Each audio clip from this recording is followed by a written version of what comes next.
তারপরে খুলনা ফাইনাল খেলবে, কাপ নেবে নেবে ভাব, এ ব্যাপারে কিছু বলো। কাপ চট্টগ্রাম নিবি, কে কি কইলো না কইলো চট্টগ্রাম। কেন অঙ্কুর কি হয়েছে? অঙ্কুরি গোয়ামারে সারা, রংপুর সারা, অঙ্কুর গোয়ামারে সারা। এখন অঙ্কুরি কি 20 টাকার মুড়ি আর হইতো না?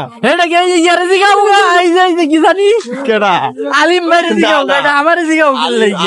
আলিম তো অঙ্কুর করে না, দেলোয়ার অঙ্কুর করে, বুঝো নাই? আলিমের বাড়ি অঙ্কুর, আলিম অঙ্কুর করো, আমি আমার বাড়ি কি অঙ্কুর।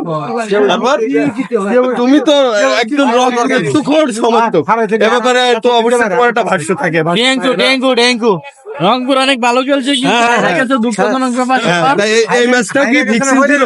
এই যে খুলনার সাথে এটা কি ফিক্সিং? কিছু আবার সমর্থকরা তো কয় যে ফিক্সিং করতেছে, তাই 3টা ম্যাচ হেরিছে। ভাই এই ম্যাচটা কি ফিক্সিং ছিল? আমি কোনো কিছুই আমি শিওর করে বলতে পারি না, কারণ প্রতিটা ম্যাচে 10 জনের নিয়ে ফিক্সিং এর তদন্ত চলতেছে, তদন্ত শেষে এই বিষয়ে বিস্তারিত বলতে পারবো। এখন আমি কিছু বলতে পারছি না। এই মারা খাওয়ার পরেও ফিক্সিং? হ্যাঁ, আচ্ছা যাও। বিশেষ করে সাইফুদ্দিন ওনারে নিয়ে অনেক সমালোচনা চলতেছে, তার তদন্তের পরে বিস্তারিত বলবো। ও আচ্ছা।